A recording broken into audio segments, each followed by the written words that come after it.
Hey ladies, Miranda here. Hope you're well.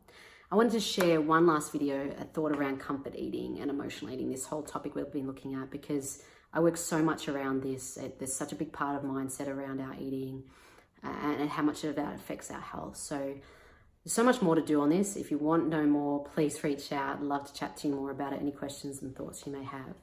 But in terms of this last thing I want to leave you with is this idea that, well, I want you to ask yourself, what are the words and images that you use around the comfort foods, the emotional foods, the foods that you might binge on? What are sort of words and images you have for that? Now, this is the way our brain operates. It operates with words and images, and often that will influence the way we feel towards something, whether we like it, obsess about it, or we don't like it and don't obsess about it, and whether we go towards it and do the action towards it, or we run away from it and don't do it. Now, this is something that is a powerful tool and something I understood through an NLP lens a lot more. It's sort of psychology, way of thinking, coaching tool that is so powerful for many areas. It's not just for food. I actually use this with my clients that have phobias. So words and images that they may associate with flying and have a phobia around flying. We shift it in one session. They've had the issue for 20 years or more, and they now don't have that issue anymore. They don't see it that same way.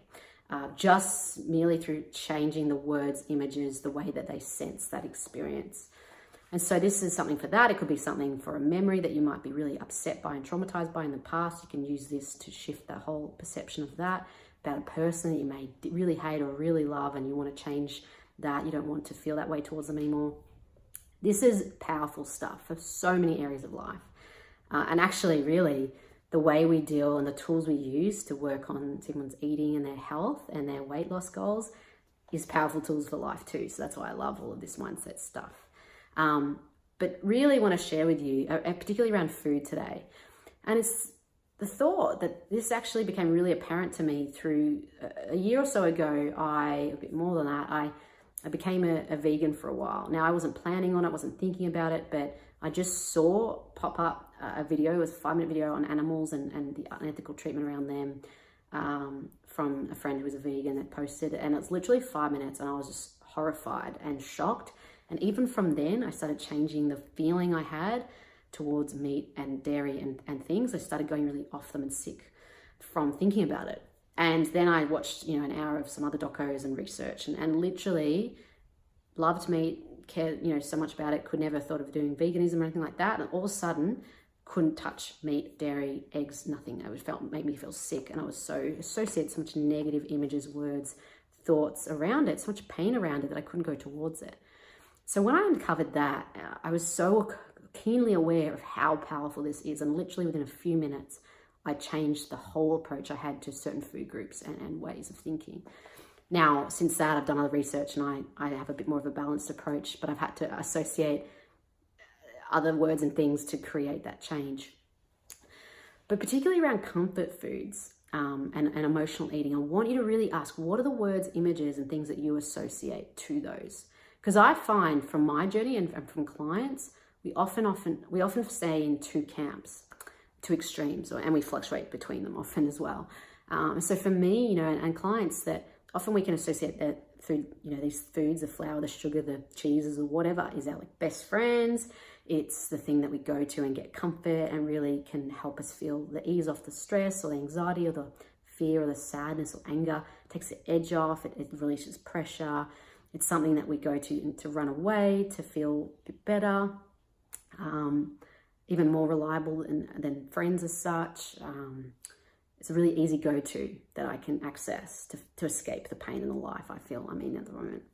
That's one association. The other one that I'd often then go to, because that started hurting my life and my health goals, and I then would just read the I Quit Sugar books and the Sweet Poison and all that sort of stuff, and start seeing it's the devil, it's evil, it's horrible, it's causing so much pain in my life, it's so negative, so hate it, and try and cut it all out of my life. And sometimes it could last a few weeks, months, but I'd always be confronted with it at an event or a conference or a meeting or with family and friends through celebrations. And as soon as I had a little bit, I'd then just jump back to the other bandwagon.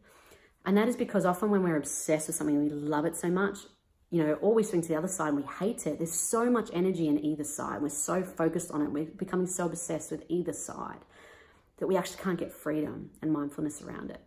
And so either one of those words and images often will create problems for you and havoc for you. So I want you to start trial and erroring, changing around the words and images you're using for these comfort foods that you're running to, and start to try and neutralize it a bit more. See that it's those foods in general maybe are just like other foods. Yes, they don't have as much nutritional value, so we don't have a lot of them, but they're really just, I like to say sometimes food and everyday food, or just neutralizing it and things, not making it so good and bad, because when we're obsessed and it's good, we go for it. But then when we think it's really bad and it's so horrible for us, it becomes this obsession of this forbidden, we're not allowed, and we run to it as well when we've been a bad girl or when we're not feeling great. Or so, really play around. Now, I know for me, certain words and images have really been key to neutralize that, to make me more mindful and present, but then also to take me away from that urge of emotional eating and the pain of what emotional eating is and how detrimental that actually is in my life, and that it doesn't help. It actually adds so many more problems to my life if I ever do that. So I've had my own words and images, and I'm not going to share those necessarily with you because it might just, change what you're doing, and it's all very individual. But explore that idea, change it around, trial and error, and see what does work and doesn't. And if you want some more help, please reach out. Love to share more because, as I said, this is such a passion of mine. There's so much to this. Love to help you. But otherwise, hope you enjoy your week. Hope you've got something from that little thought. And I look forward to sharing our new topic of the podcast over this next week. Love you, ladies. Bye-bye.